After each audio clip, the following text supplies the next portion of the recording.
Hello mga langga. So gagawa tayo ng mango graham at mango shake mga langga.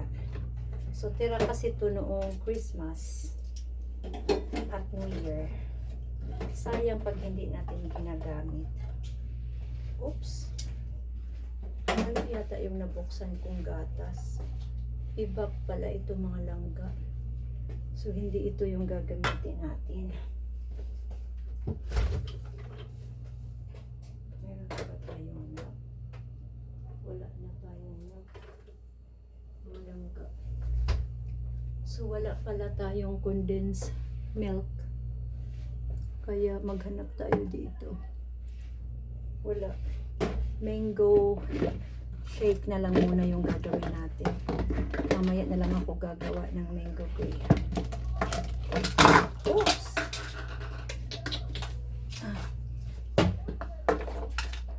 Bibili pa ako ng gatas. So, bumili lang ako ng dalawang. Ano nangyayari sa bahay? Lumabas pa ako mga langga. Bumili pa ako ng gatas. Iba pala yung nabuksan ko. Bumili na rin ako ng coffee para ubos na kasi yung coffee ko.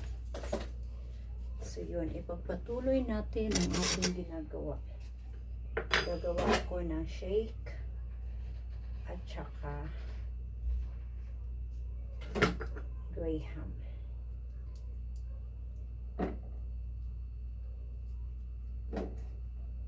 Nilinis din ako ng bahay kasi mamaya ay bukas mag-isa na lang ako dito. Wala na yung anak ko. Nakat ba yung ulo ko? Ayusin muna natin. Yan. So hindi nila nakita yung mangga. So yan. So ito ilalagay na natin itong ibang mango sa graham natin. So habang gumagawa tayo nito mga langga, magchichika-chika tayo about sa amin ni Frederick. Harap. So sa ngayon po ay nasa Canada pa si Frederick. So dito ko lang gawin yung video sa YouTube kasi hindi masyadong nanonood si Frederick ng YouTube. So mapapanood niya man to siguro matagal pa. So i-discuss ko lang yung i-share ko lang sa inyo yung yung nararamdaman ko about us, about our relationship mga langga, kasi medyo ako ngayon, there's a little bit of confusion sa feeling ko. Hindi ako sigurado kung gusto ko ba siyang bumalik or hindi na. Alam niyo yun? Siguro love ko naman siguro siya. Pero iniisip ko kasi minsan yung mga sitwasyon na may mga sitwasyon kasi mga langga na masyado mang mababa. Okay. Taasan natin, wait lang.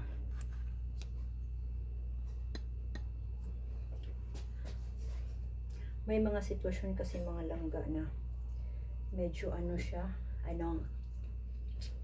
moody siya. Hyper. Kasi mayroon siyang behavioral problem. Nagte-take siya ng medicine ng bipolar. Mayroon siyang na-diagnose siya as bipolar. So hindi ko nagbabasa naman ako about that issue. Hindi naman siya ganun kalala siguro, no? Kasi related to doon sa issue mga langga sa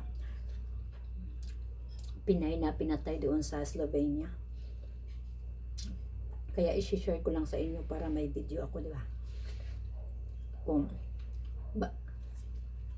hindi man lahat mangyayaring ganun, no? Pero gusto ko lang ng Baka may opinion kayo or suggestion. Kainin ko lang tong buto.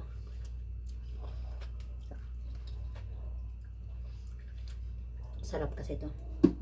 So yun na nga mga langga. Si Frederick kasi mga langga ay diagnose siya ng bipolar. Tama ba yung term? Excuse na lang ha kung mali yung pagkabigkas ko. Bipolarism or bipolar, hindi ko alam. Basta mayroon siyang something na ganun. At nagtitake siya ng medicine everyday. So, may time mga langga na unconscious siya sa kanyang behavior. Minsan ano siya, super hyper, as in hyper, parang bata. Tapos pag nagalit siya, may time na hindi niya nakokontrol yung sarili niya. Mahilig siyang mag-isip ng kung ano-ano. Mahilig siyang maghinala.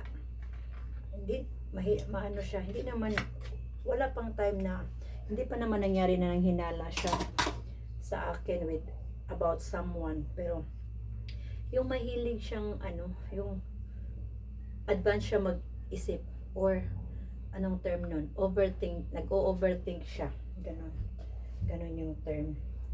So, minsan lang, mild lang, pero may mga time na medyo siya, talagang nagagalit siya.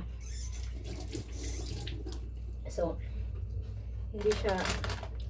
hindi naman ako natatakot sa kanya. Sa ngayon, hindi pa naman ako natatakot kasi mga ilang buwan pa lang kami nagkakasama. Hindi ko pa siya, siguro kilala ko siyang konti pero hindi pa lubusan kung sasabihin natin. So, yun yung mga langga.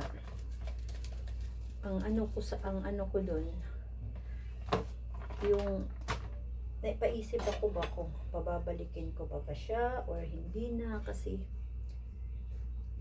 pag may time na grumpy siya, yung parang pag may gusto siya, kailangan mong gawin, kasi pag hindi, parang nagtatampo siya sa'yo, siya, hindi naman masyadong nagwawala, pero mararamdaman mo talaga na nagagalit siya, tapos kung ano-anong sinasabi, ganun. Minsan nakakairita, minsan nakakainis, lalo na kapag tungkol sa trabaho ko. Pag ayaw niya akong papapasukin, syempre teacher ako, kailangan kong pumasok araw-araw sa school. Dahil kung hindi, paano yung mga bata? Paano yung mga estudyante? Diba? Kawawa naman sila kung hindi ako papasok. So yun, pag-aawayan namin yun kasi mas importante pa daw yung mga estudyante ko kaysa sa kanya.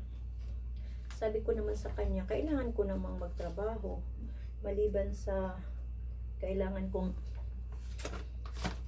gampanan ng aking tungkulin. Siyempre, pag nag-a-absent ako, babawasan ako ng sahod. Pag babawasan ako ng sahod, wala nang matira sa akin kasi konti lang naman yung sahod ko.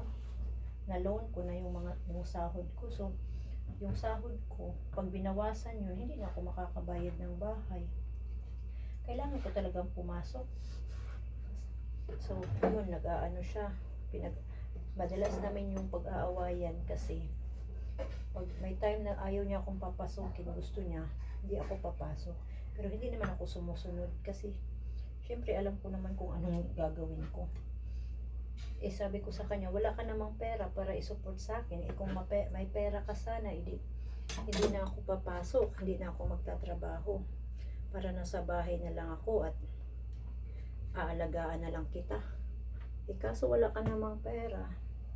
Hindi mo nga mabayaran yung apartment ko. Ako nagbabayad ng bahay, ako nagbabayad ng internet. Kaya sabi ko, hindi pwedeng hindi ako papasok. So yun, may naman, sa ngayon naman nakokontrol ko pa siya. Pero hindi ko alam kung hanggang saan yung pinaka dulo ng kanyang temper. Hindi ko alam kung hanggang, ang dugyot naman ng gawa ko. Hayaan nyo na mga langga, ako lang naman kakain. Hindi ko alam kung anong kaya nang gawin pag galit na galit talaga siya. Inisip ko baka sasaktan niya na ako, no? Kaya medyo napaisip din ako mga langga. Kung pababalikin ko ba siya, kung tutuloy pa ba ako, or hindi na. Kasi mamaya mamatay din tayo, no? Kawawa naman yung mga anak. So share ko lang sa inyo kasi doon sa pinanood ko kasi yung story ng ano, wala na siyang update sa ano. Kaya hindi ko alam talaga mga langga kung anong magiging desisyon ko. Dinidelay ko nga, dapat January 1 nandito na siya. Dinidelay ko nang dinidelay yung pagpunta niya para may time pa ako mag-isip mga langga kung anong gagawin ko. Kung pababalikin ko pa ba or hindi na. Kasi kahit pa mahal natin yung tao, pag alam naman natin mga nganib tayo, ba't pa natin ipupush, di ba? Hayaan na lang natin. Kaya, yun, share ko lang sa inyo mga langga talaga para mabigyan nyo din ako ng idea. So, yun lang mga langga. Tapusin na natin tong ating sobrang dami naman ng cream. Eh, hayaan mo na. Ako naman kakain. So,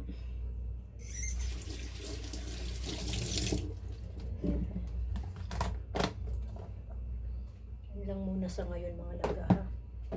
Gawin ko muna tong ano. I-clickan lang natin yung ating video para hindi nakakaumay. Mamaya naman another video naman tayo. Or pwede rin namang habaan natin. So kailangan ko ng inyong mga suggestion mga langga.